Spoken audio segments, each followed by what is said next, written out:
আসসালামু আলাইকুম প্রিয় বন্ধুরা, আশা করি সকলেই ভালো আছেন। আজকে আরেকটি ভিডিও নিয়ে আসলাম আপনাদের সামনে। আপনারা সকলেই জানেন যে 18তম নিবন্ধন লিখিত পরীক্ষায় যারা উত্তীর্ণ হয়েছে প্রায় 84,000-এর মতো। এই 84,000-এর ভাইবা চলমান রয়েছে। এর মধ্যেই অবশ্য কিছু কিছু সাবজেক্টের কিন্তু ভাইবা শেষ হয়ে গেছে এবং এর পরবর্তী যে সাবজেক্টগুলোর এখনও ডেট হয়নি ভাইবার, সেগুলোরও হয়ে যাবে, দ্রুত সময়ে হয়ে যাবে। এবং স্কুল পর্যায়ে ভাইবা শেষ হওয়ার পরপরই কিন্তু কলেজ পর্যায়ে শুরু হবে। এরই মধ্যে কিন্তু আমরা দেখেছি যে স্কুল পর্যায়ে প্রায় 57-58 হাজারের মতো আছে এবং 22,000 আছে কলেজে, সব মিলে 84,000-এর মতো। এখন অনেকেই বলতেছে যে সকলে চাকরি হবে না। আসলে এটি সম্পূর্ণরূপে একটি ভুল ধারণা। যারা লিখিত পরীক্ষা উত্তীর্ণ হবে, অর্থাৎ ভাইবা পরীক্ষা উত্তীর্ণ হবে, তাদের সকলের চাকরি হবে, এটা মনে রাখুন। হয়তো বা ষষ্ঠ গণবিজ্ঞপ্তি, নয়তো বা সপ্তম গণবিজ্ঞপ্তিতে, কিন্তু মাস্ট বি হয়ে যাবে।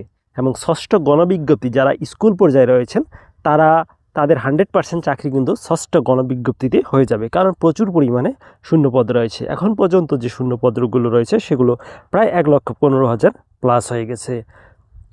এবং এখানে যদি শূন্যপদ আরও সংগ্রহ করা হয়, এবং বিভিন্ন স্কুল এখন পর্যন্ত কিন্তু শূন্যপদ প্রদান করেনি, সেগুলো যদি দিয়ে দেয় সেক্ষেত্রে আপনারা দেখবেন 1,25,000 থেকে 30,000 প্লাস হয়ে যাবে।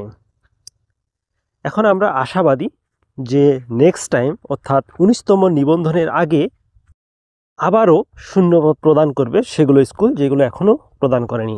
এছাড়া বেশ কিছু সাবজেক্ট রয়েছে যেগুলো সাবজেক্টে সবচেয়ে বেশি কিন্তু শূন্যপদ রয়েছে। যেমন আমার দেখা মতে শারীরিক শিক্ষা, এরপরে আপনার চারুকলা, ইংরেজি, বাংলা, গণিত, এরপর রয়েছে আপনার জীববিজ্ঞান, তারপরে বেশ কিছু সাবজেক্ট রয়েছে। এগুলো সাবজেক্টে মূলত শূন্যপদ প্রচুর পরিমাণে রয়েছে। সামাজিক বিজ্ঞান অনুষদ, এখানেও কিন্তু যারা পাশ করেছেন সকলেরই চাকরি হয়ে যাবে। এবং সামাজিক বিজ্ঞান অনুষদের ভাইবা কিন্তু সামনে আসতেছে। আপনাদের 8টি সাবজেক্টের বিষয়ে কিন্তু জ্ঞান রাখতে হবে। 19তম সার্কুলার আপনারা দ্রুতই পেয়ে যাবেন। এছাড়া সামনের মাস থেকে ভূমি, প্রাণী, রেলওয়ে, খাদ্য, সমাজসেবা, প্রাইমারি, বিসিএস এগুলো মূলত 2025 সালে অনুষ্ঠিত হবে, সেজন্য ভালো করে প্রিপারেশন নেন। ভালো থাকুন, সুস্থ থাকুন, আর অবশ্যই চ্যানেলটি সাবস্ক্রাইব করে সাথে থাকুন। আসসালামু আলাইকুম।